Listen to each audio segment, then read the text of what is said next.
The winter of 1887 came down on the Dakota Territories like a hammer. It was not a gentle slide into dormancy, a soft blanket of snow over a sleeping land. It was an occupation. The cold did not knock before it entered. It shattered the lock and kicked in the door.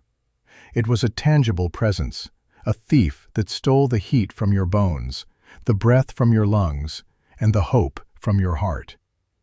For the settlers in the small, unnamed community nestled in a shallow river valley, it was a test of their very existence, and it was a test they were beginning to fail. Their cabins, built with the hard-won knowledge of eastern forests and gentler climates, were proving to be little more than wooden sieves. They were sturdy against the wind, yes, their logs thick and chinked with mud and moss. But the cold was a different kind of enemy. It was a gas, a ghost. It seeped through the floorboards, radiating up from the frozen earth itself. It crept in through the stones of the hearth, a bitter irony that the very source of their warmth was also a highway for the frost. The air inside was a collection of microclimates, scorching hot a foot from the stove, freezing 10 feet away. Every family fought the same desperate battle. The days were a frantic cycle of chopping and hauling wood, and the nights were a shivering vigil of feeding the insatiable iron maw of the stove. Woodpiles that had seemed mountainous in October were reduced to foothills by December, shrinking with an alarming, visible speed. The sound of the settlement was the rhythmic thud of an axe, a constant, panicked heartbeat against the encroaching silence of the snow. They were fighting with brute force, throwing fuel onto a fire that could never burn hot enough to win. Among them lived Aara, a widow. Her cabin was smaller than most, set at the western edge of the settlement, where the prairie winds had their first and harshest say. She had arrived 2 years prior with her husband, a quiet man named Liam, an engineer from the wind-swept plains of northern Europe. He had been full of ideas, his mind a landscape of angles, pressures, and principles that the other settlers found baffling. They had respected his strength, but dismissed his talk of thermal dynamics and ground frost mechanics as the eccentric ramblings of a man who read too many books. Liam had died of a fever the previous spring, leaving Aara with their 2 small children, a boy named Samuel and a girl named Rose. The community saw her as a tragic figure, a fragile woman ill-equipped for the brutal realities of frontier life. They offered their condolences, and with them, their pity. They expected her to fail, to pack up and return east, or perhaps to remarry out of sheer necessity before the first snows fell. They saw a woman alone, but they did not see the legacy Liam had left her. It wasn't money or land. It was a small collection of leather-bound notebooks, filled with his precise, elegant handwriting and intricate diagrams. As the first deep cold set in, a cold that made the timbers of her cabin groan and the nails pop like pistol shots, Aara did not reach for an axe. She reached for those notebooks. While her neighbors were out in the dwindling light, their breath pluming as they swung their axes with frantic energy, Aara sat by her small fire, a single candle illuminating the pages. She traced the lines with her finger, deciphering the language of physics and engineering that had been her husband's native tongue. He had written of the cold in his homeland, a cold even more profound and enduring than this. He wrote not of fighting it, but of understanding it, of redirecting it, of using its own nature against it. One set of diagrams caught her eye. It was a design he had called the Luftgraben, the air trench. It was not a complex idea, but it was profoundly counterintuitive to everything the local builders held as gospel.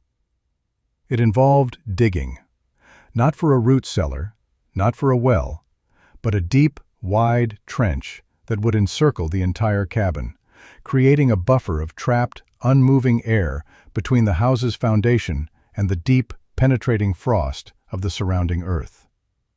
The principle was simple. It wasn't the log walls that lost the most heat. It was the frozen ground that stole it from below, relentlessly, day and night. The ground was a vast, frozen anchor, and their cabins were tied to it. Liam's design proposed to cut the rope. The next morning, Aara began to dig. She started 3 feet out from her cabin wall, marking a wide rectangle in the hard, frosted soil with the edge of her spade. The decision felt less like a choice and more like a necessity, a final, desperate act of faith in the man she had lost. The ground was like iron. Each shovelful was a battle, a jarring shock that ran up her arms and into her shoulders. The work was slow, grueling, and achingly solitary. It did not take long for the community to notice. The first to approach was Thomas, the settlement's most respected builder. He was a large, practical man whose hands were calloused maps of 100 cabins he had raised. He stood at the edge of her growing ditch, his arms crossed, a look of profound disbelief on his face. "Woman," he said, his voice not unkind but heavy with certainty, "what in God's name are you doing?" Aara paused, leaning on her shovel, her breath coming in ragged clouds.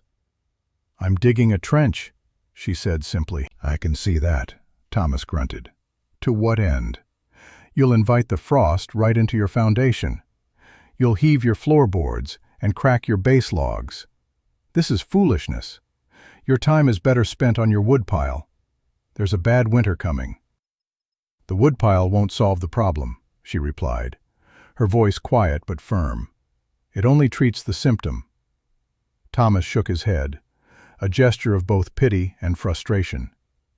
He looked at her small frame, the strain evident on her face, and saw only a grieving widow lost in a foolish, nonsensical task. "The problem is the cold, Aara. The solution is fire. It has always been so. Stop this. You're wasting what little strength you have." He turned and walked away, the set of his shoulders broadcasting his verdict to anyone who might be watching. His judgment spread through the settlement like a winter virus. Soon, her project had a name: Aara's Folly. Men would pass by on their way to the woods, shaking their heads. Women would watch from their windows, whispering about the poor widow who had clearly lost her senses, along with her husband. Some laughed. It was not a cruel laughter, not entirely, but the derisive, confident chuckle of people who believe they know the right way of things and are witnessing a deviation into absurdity. They saw her digging a moat, as if to defend against an army, when the enemy was already inside every house, including her own. They saw a woman digging her own home's grave. The mockery stung, but it did not deter her. Liam's notebooks were her shield. His logic was her armor.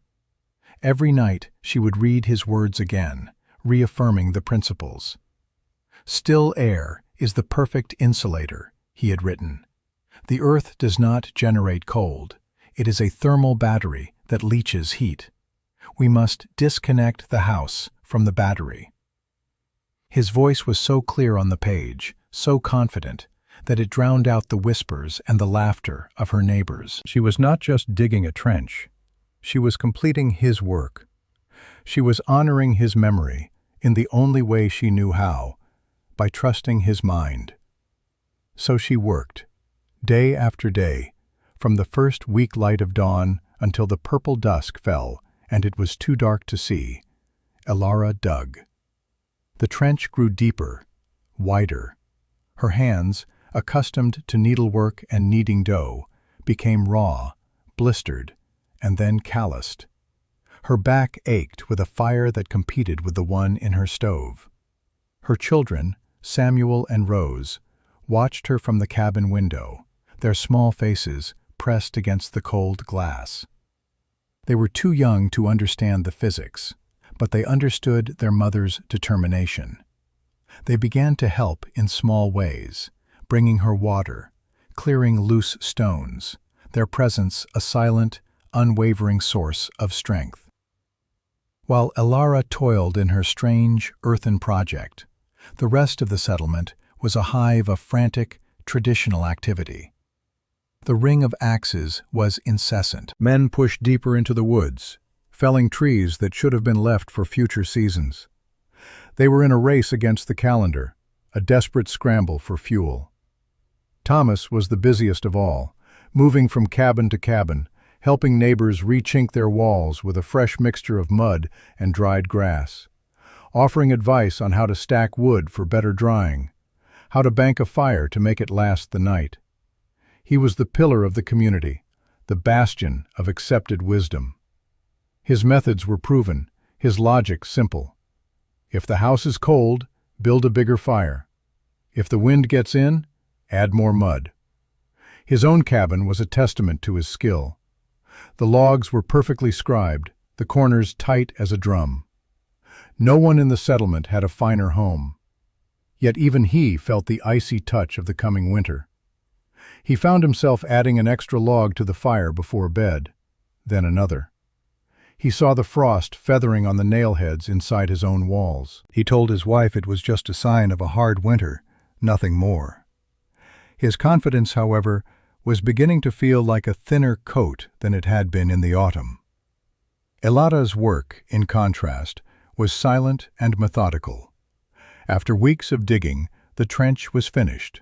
It stood 4 feet deep and 3 feet wide, a clean, sharp-edged moat surrounding her small home. Now came the second phase of Liam's design. She spent days hauling flat stones from the riverbed, lining the outer wall of the trench to prevent it from collapsing. Then, using salvaged planks, scavenged timbers, and the wood she had saved by not spending her autumn chopping, she constructed a low, angled roof over the entire trench. It was a crude structure, but it was solid. She sealed the edges where it met the cabin walls with packed clay and mud. Finally, she shoveled the earth she had excavated back on top of the wooden roof, patting it down until it formed a thick, insulating berm of soil. When she was done, her cabin looked bizarre, as if it were sinking into a neatly made mound of earth. A small, covered hatch on the north side provided the only access to the now sealed trench. The project was complete. She had created a massive, captive cushion of still air around the entire foundation of her home. It was an invisible shield, a thermal fortress whose walls were made of nothing. Her neighbors saw only a peculiar earthwork, another layer to the monument of her folly. They saw dirt and crude lumber. Aara saw the elegant, simple genius of her husband's mind made real. The first true storm of the season arrived not with a whisper, but with a roar. It came from the north, a solid wall of white that erased the horizon and swallowed the sky. They would later call it the Great White Winter, a storm that would become the benchmark for all winters to come. The temperature plummeted with a speed that felt supernatural. It did not just get cold. The very nature of the air seemed to change, becoming thin, sharp, and brittle, as if it could shatter like glass. The wind was not a current, but a physical force, a relentless assault that probed every wall, every roof, every chinked seam for a way in. For the settlement, the storm was a catastrophe. The traditional cabins, so sturdy in a normal winter, were no match for this onslaught. The wind, like 1,000 tiny knives, found its way through the smallest imperfections in the chinking. It howled in the chimneys, creating downdrafts that pushed smoke back into the rooms and stole the heat from the fires. The cold that seeped from the frozen ground intensified, turning the floors into sheets of ice. Families abandoned all but one room, huddling together, wrapped in every blanket they owned, their faces illuminated by the flickering light of a stove burning at maximum capacity. The consumption of wood was terrifying. Woodpiles that were meant to last until March were vanishing in a matter of days. The constant, roaring fires did little more than create a small bubble of survivable warmth, while the rest of the house succumbed to the Arctic siege. Thomas, the master builder, fought a desperate, losing battle in his own home. He and his wife stuffed rags and old clothes into the gaps around the window frames. He nailed boards over the north-facing window, but the cold still came. It radiated from the walls, from the floor. His children were pale and listless, their breath fogging even when they were mere feet from the stove. He looked at his woodpile, which had been his pride and joy, and saw it dwindling to almost nothing. He felt a cold that had nothing to do with the temperature, a chill of profound, helpless fear. He had done everything right, everything he had been taught, and it was not enough. In Aara's cabin, the story was entirely different. Outside, the same wind shrieked. The same impossible cold descended. But inside, there was a strange, profound calm. The snow piled deep on the earthen roof of her trench, adding yet another layer of perfect insulation. The wind howled high over the low berm, its force broken and deflected. The cabin itself was shielded from the worst of the gale. But the real miracle was the floor. It was not warm, but it was not cold. It was simply neutral. The relentless, seeping chill that plagued every other home was absent. The great thermal battery of the frozen earth had been disconnected. The air inside her small home was still. The heat from her modest fire didn't immediately rush to the ceiling or get sucked away by drafts. It radiated gently, evenly, creating a consistent, comfortable warmth throughout the single room. She and her children did not need to huddle by the stove. Samuel and Rose played on a blanket on the floor, their movements free and unencumbered by layers of heavy wool. Aara could sit at her small table, mending clothes, without a shawl pulled tight around her shoulders. The fire in her stove was a quiet, steady burn. She fed it a single, small log every few hours, the flames consuming it slowly, efficiently. She was not fighting the cold. She was simply living alongside it, protected by an invisible, intelligent shield. The storm raged for 6 days. For the settlement, it was an eternity of shivering, fear, and dwindling resources. On the 7th day, the wind died, and a fragile blue sky appeared. The world was buried in white, a landscape of sweeping drifts and profound silence. The immediate danger of the storm was over, but a new, more desperate crisis had begun. The wood was gone. Families emerged from their homes, blinking in the bright light, their faces etched with worry.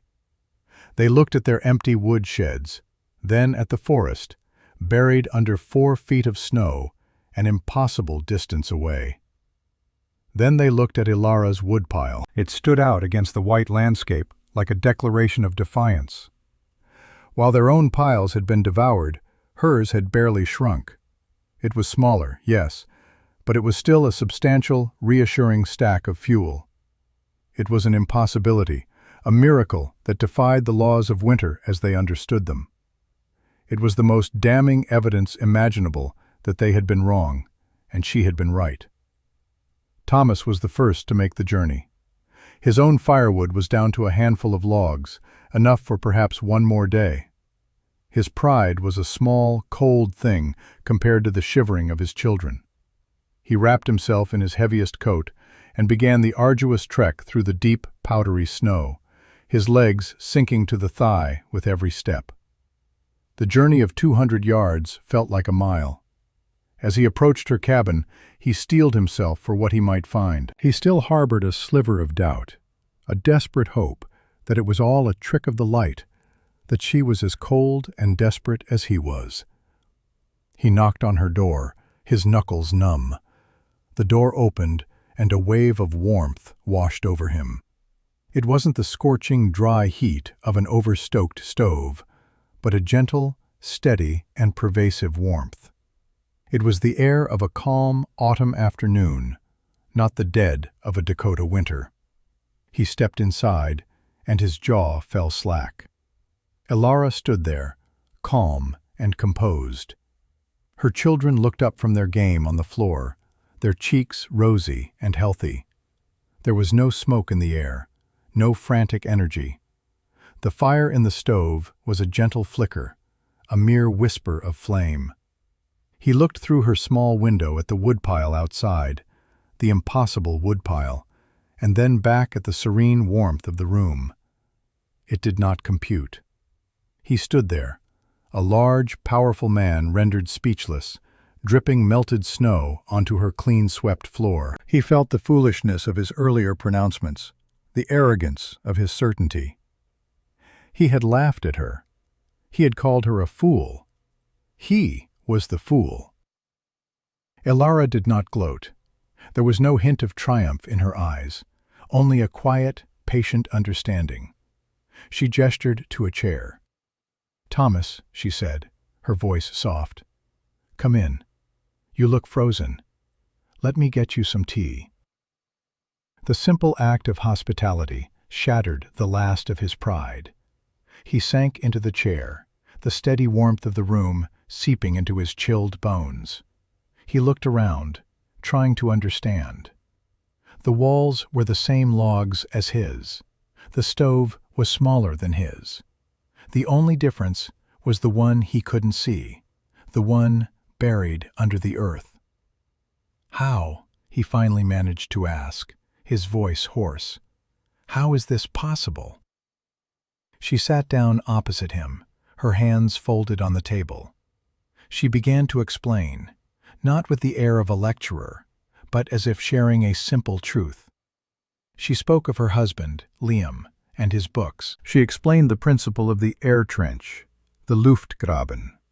She told him how the frozen ground acts like a thief, and how the trench was simply a way to lock the door against it. "The biggest fire in the world can't heat a house if the foundation is bleeding all the warmth away," she said. "The cold doesn't come through the walls nearly as much as it comes from the ground. The trench traps the air, and still air doesn't conduct the cold. It's an invisible blanket." She spoke of thermal mass and insulation, using Liam's words, making the complex seem simple and elegant. Thomas listened, his mind, so accustomed to the tangible logic of wood and nails, slowly grasping the profound, invisible truth of what she was saying. He had spent his life fighting the cold with more wood, more muscle. She had outsmarted it with an idea. He had been playing checkers. She and her late husband had been playing chess. When she finished, he was silent for a long time. The warmth of the room was a constant, gentle rebuke to his entire worldview. Finally, he looked at her, his eyes filled with a humility he had never known. "I was wrong," he said. "I am sorry." He returned to his own frigid home, a changed man. His wife saw it in his eyes. He gathered what little wood they had left and made the fire, but his movements were different, more thoughtful. He told her what he had seen, what he had learned. She listened in disbelief, then in dawning wonder. The news Thomas brought back was a spark in the cold, desperate settlement. He did not have to say much. He just told them to go and see for themselves. At first they came in ones and twos, driven by the same desperation that had driven Thomas. A farmer whose cattle were freezing in his barn. A mother whose baby was sick with a croupy cough that rattled in the icy air of their cabin. Each one made the difficult pilgrimage through the snow to Aara's folly. Each one knocked on the door, expecting to find misery, and each one was met with that same impossible, steady warmth. They would step inside, their faces a mask of stunned disbelief, and stand there, soaking in the gentle heat, looking from the small, quiet fire to the healthy, playing children. They would leave in silence, their derisive laughter from the autumn now a bitter memory of their own ignorance. The mockery that had surrounded Aara's cabin was replaced by a palpable sense of awe. Her home became a sanctuary, a place of pilgrimage. The path to her door, first broken by Thomas, was soon a well-trodden trench in the snow, as nearly everyone in the settlement came to witness the miracle for themselves. They brought small gifts, a bit of flour, a jar of preserves, not as charity, but as offerings of respect. They no longer saw a fragile widow. They saw a woman of profound, quiet wisdom. A few days later, Thomas returned. He did not come empty-handed. In one hand he carried a side of cured bacon, and in the other a pencil and a notebook, its pages clean and white. He did not ask for help or for firewood. He stood at her door, his hat in his hands, and made a simple, profound request. "Teach me," he said. That single phrase marked the turning point for the entire community. It was an unconditional surrender of pride, an admission that the master builder had become the student. Aara invited him in again, and this time she did not just explain the principle, she brought out Liam's notebooks. She laid them open on the table, the pages filled with elegant script and precise, cross-hatched diagrams. Together they went over the designs.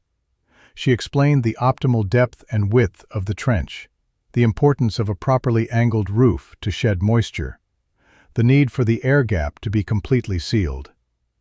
Thomas, the practical man of wood, became an eager student of theory. He sketched copies of Liam's drawings into his own notebook, his large, calloused hands surprisingly nimble with the pencil. He asked questions, not with skepticism, but with a deep, genuine desire to understand. He was not just learning a trick, he was learning a new language, a new way of seeing the world, of understanding the invisible forces that govern their survival. Aara shared everything freely, holding nothing back. There was no price for her knowledge, no demand for recognition. It was Liam's legacy, and she felt it was her duty to share it, to see his ideas take root and grow in this hard, unforgiving soil. She was not just teaching Thomas how to build a trench, she was teaching the whole community how to listen, how to observe, and how to question the things they thought they knew for certain. That winter remained hard, but the spirit of the settlement had changed. The desperation was replaced by a sense of shared purpose and hope. Neighbors pooled their remaining firewood, helping those most in need. They looked at their cold, failing cabins not with despair, but with a new understanding of their flaws. They were already planning for the spring. They were planning to dig. When the great thaw finally came, and the snows melted to reveal the muddy, scarred earth, a new sound echoed through the valley. It was not the ring of the axe, but the rhythmic scrape and thud of the shovel. The men of the settlement, under the guidance of Thomas, began to dig. They started with the homes of the elderly and the families with the most children. They worked together, a community united in a common, humbling task. Thomas was a man transformed. He directed the work with the zeal of a convert, quoting Aara and her late husband's principles as if they were scripture. "Deeper," he would shout. "The frost goes deep, so we must go deeper. The air must be still. Seal the roof tight." He never once took credit, always pointing to Aara's cabin when newcomers asked about the strange construction. "That is the house that taught us," he would say. "The widow Aara, she showed us the way." The landscape of the settlement physically changed. By the end of that first summer, every cabin was surrounded by a neat, low berm of earth. They called them Aara trenches, or thermal moats. The very foundations of their community had been reimagined. New cabins were no longer started with the laying of a base log, but with the marking out of a trench. It became the first, most essential step of building a life in that harsh land. The story of the widow's folly and the great white winter spread. Traders and trappers passing through would marvel at the peculiar appearance of the town, with every house nestled in its own earthen embrace. They would ask why, and they would be told the story. They carried the tale with them to other settlements, to new outposts pushing further west. The idea, born in the mind of a quiet engineer from a distant land and brought to life by the desperate determination of his wife, began to spread, a quiet grassroots revolution in how to survive. It was never a formal doctrine, just a story passed from one person to another, a piece of practical wisdom that saved countless lives in the years to come. Aara never sought a position of leadership. She remained the quiet woman at the edge of town, tending her garden, raising her children. But her status had been forever altered. She was no longer the object of pity, but the repository of a wisdom that had saved them all. Her counsel was sought on matters far beyond construction. She had taught them more than just how to stay warm. She had taught them the value of humility, the power of a new idea, and the profound strength that can be found in quiet observation. The community learned that survival was not always a matter of brute force. Sometimes it was a matter of understanding the enemy, of respecting its power, and of finding an elegant, intelligent way to yield without surrendering. They had faced the hammer of winter and had nearly been shattered, until a lone woman showed them that the most powerful shield could be built not of thick logs or roaring fires, but of patience, diligence, and a simple, revolutionary cushion of still, empty air.